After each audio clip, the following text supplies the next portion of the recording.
¿Qué tal? Bienvenido a este otro vídeo en el cual vamos a seguir la lectura del artículo 94. En esta oportunidad se va a estar hablando de la fusión de organismos públicos estatales, de la unión, fusión de organismos públicos estatales. Punto 1. Los organismos públicos estatales de la misma naturaleza jurídica podrán fusionarse bien mediante su extinción e integración en un nuevo organismo público, o bien mediante su extinción por ser absorbido por otro organismo público ya existente. Punto 2.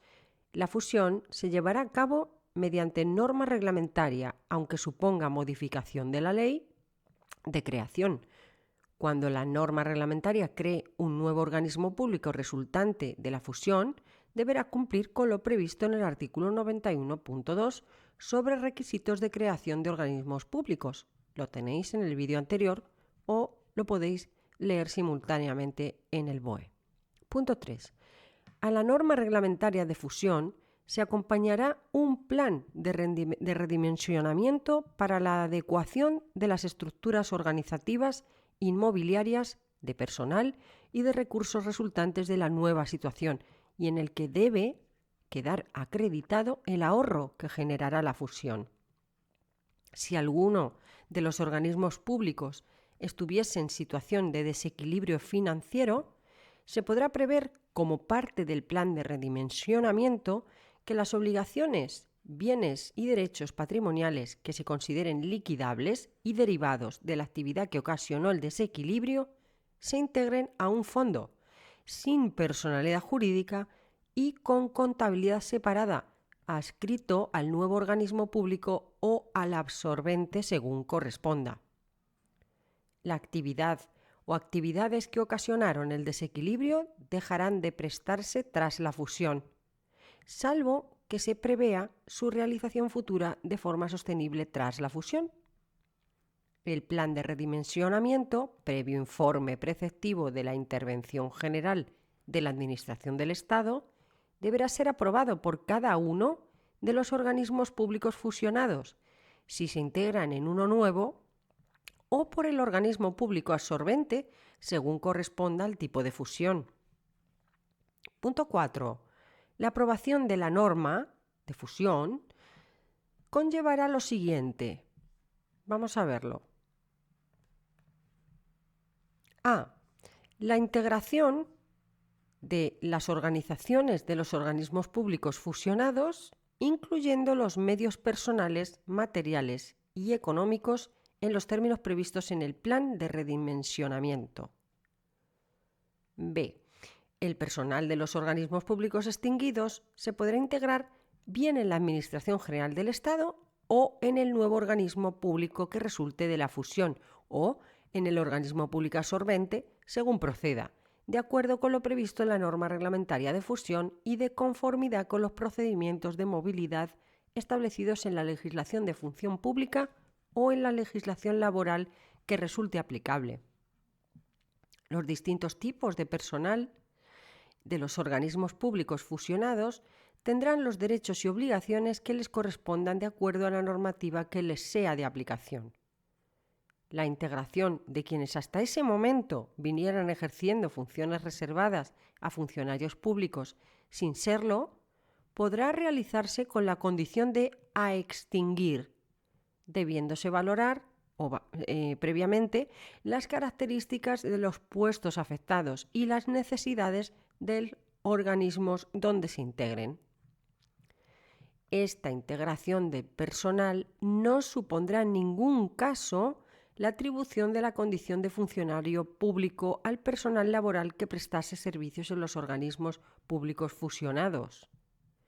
De la ejecución de las medidas de fusión no podrá derivarse incremento alguno de la masa salarial en los organismos públicos afectados.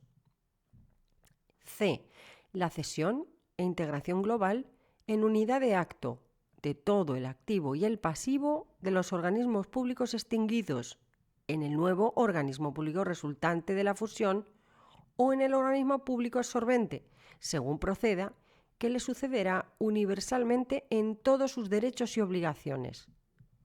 La fusión no alterará las condiciones financieras de las obligaciones asumidas, ni tampoco podrá ser entendida como causa de resolución de las relaciones jurídicas. Bien, vamos a pasar a la D y al párrafo final. D. Si se hubiera previsto en el plan de redimensionamiento las obligaciones, bienes y derechos patrimoniales que se consideren liquidables, se integrarán en un fondo sin personalidad jurídica y con contabilidad separada, adscrito al nuevo organismo público resultante de la fusión o al organismo público absorbente según proceda, que designará un liquidador al que le corresponderá la liquidación de este fondo. Esta liquidación se efectuará de conformidad con lo previsto en el artículo 97. La liquidación deberá llevarse a cabo durante los 2 años siguientes a la aprobación de la norma reglamentaria de fusión, salvo que el Consejo de Ministros acuerde su prórroga, sin perjuicio de los posibles derechos que puedan corresponder a los acreedores. La aprobación de las normas a las que tendrá que ajustarse la contabilidad del fondo corresponderá al Ministerio o al Ministro de Hacienda y Administraciones Públicas, a propuesta de la Intervención General de la Administración del Estado. Bien, terminado el artículo 94, pasamos ya al 95. En él va a hablar de la gestión compartida de servicios comunes, cómo se hace una gestión compartida de servicios que tienen en común. 95.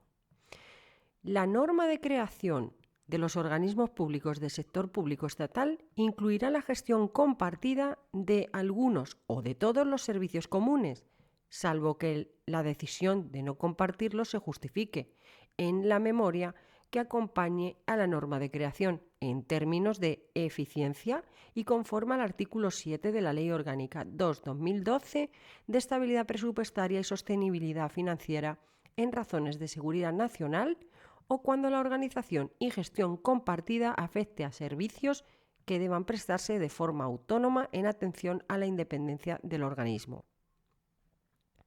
La organización y gestión de algunos o de todos los servicios comunes se coordinará por el Ministerio de Adscripción, por el Ministerio de Hacienda y Administraciones Públicas o por un organismo público vinculado dependiente del mismo.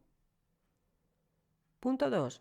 Se considerarán servicios comunes de los organismos públicos al menos los siguientes. A. Gestión de bienes inmuebles. B. Sistemas de información y comunicación. C. Asistencia jurídica. D. Contabilidad y gestión financiera. E. Publicaciones. Y F. Contratación pública. Bien, concluido el artículo 95, pasamos al 96, que en él se va a estar hablando de la disolución de organismos públicos estatales. El cese, la disolución, digamos cuando se termina o se disuelve un organismo público estatal.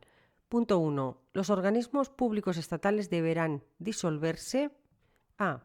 Por el transcurso del tiempo de existencia señalado en la ley de creación, o bien porque la totalidad de sus fines y objetivos sean asumidos por los servicios de la Administración General del Estado.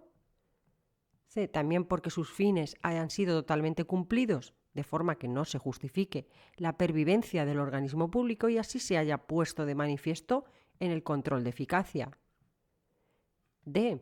También cuando el seguimiento del plan de actuación resulte el incumplimiento de los fines que justificaron la creación del organismo o que su subsistencia no es el medio más idóneo para lograrlos y así se concluya en el control de eficacia y de supervisión continua. E. Por cualquier otra causa establecida en los estatutos. Y F. Cuando así lo acuerde el Consejo de Ministros siguiendo el procedimiento determinado al efecto en el acto jurídico que acuerde la disolución. Vamos a leer ya el punto 2 de este artículo y el último párrafo. Segundo punto. Cuando un organismo público incurra en alguna de las causas de disolución previstas en las letras A, B, C y D o E del apartado anterior, el titular del máximo órgano de dirección del organismo lo comunicará al titular del departamento de adscripción en el plazo de 2 meses, desde que concurra la causa de disolución. Transcurrido dicho plazo sin que se haya producido la comunicación y concurriendo la causa de disolución, el organismo público quedará automáticamente disuelto y no podrá realizar ningún acto jurídico, salvo los estrictamente necesarios para garantizar la eficacia de su liquidación y extinción. Y por último, en el plazo de 2 meses desde la recepción de la comunicación a la que se refiere el párrafo anterior, el Consejo de Ministros adoptará el correspondiente acuerdo de disolución en el que designará al órgano administrativo o entidad del sector público institucional estatal que asumirá las funciones de liquidador y se comunicará al inventario de entidades del sector público estatal, autonómico y local para su publicación. Transcurrido dicho plazo, sin que el acuerdo de disolución haya sido publicado, el organismo público quedará automáticamente disuelto y no podrá realizar ningún acto jurídico, salvo los estrictamente necesarios para garantizar la eficacia de su liquidación y extinción. Bien, hemos llegado al final del artículo 96 y vamos a leer ya el 97 porque en el siguiente vídeo vamos a estar viendo la sección segunda que comienza aquí en el artículo 98, con lo cual vamos a leer este último artículo de este vídeo, que es el 97. En él va a hablar de la liquidación y extinción de organismos públicos estatales. Después de esa disolución, luego viene una liquidación y una extinción de estos organismos públicos estatales. Vamos al punto 1. Publicado el acuerdo de disolución al que se refiere el artículo anterior y o transcurridos los plazos en él establecidos sin que éste haya sido publicado, se entenderá automáticamente iniciada la liquidación. Punto 2. La liquidación tendrá lugar por la cesión e integración global en unidad de acto de todo el activo y el pasivo del organismo público en la Administración General del Estado, que le sucederá universalmente en todos sus derechos y obligaciones. El órgano o entidad designada como liquidador determinará en cada caso el órgano o entidad concreta de la Administración General del Estado donde se integrarán los elementos que forman parte del activo y del pasivo del organismo público liquidado. La responsabilidad que le corresponda al empleado público como miembro de la entidad u órgano liquidador será directamente asumida por la entidad o la Administración General del Estado que lo designó. La Administración General del Estado podrá exigir de oficio al empleado público que designó, a esos efectos, la responsabilidad en que hubiera incurrido por los daños y perjuicios causados en sus bienes o derechos cuando hubiera concurrido dolo, culpa o negligencia graves conforme a lo previsto en las leyes administrativas en materia de responsabilidad patrimonial. Punto 3.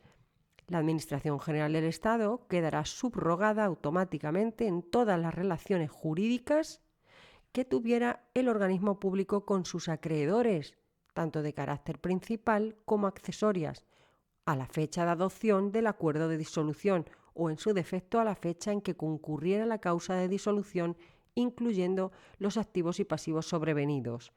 Esta subrogación no alterará las condiciones financieras de las obligaciones asumidas ni tampoco podrá ser entendida como causa de resolución de las relaciones jurídicas. Punto 4. Formalizada la liquidación del organismo público, se producirá su extinción automática. Bien, hasta aquí hemos llegado en este vídeo y en el siguiente te espero para leer la sección segunda en su artículo 98. Un saludo.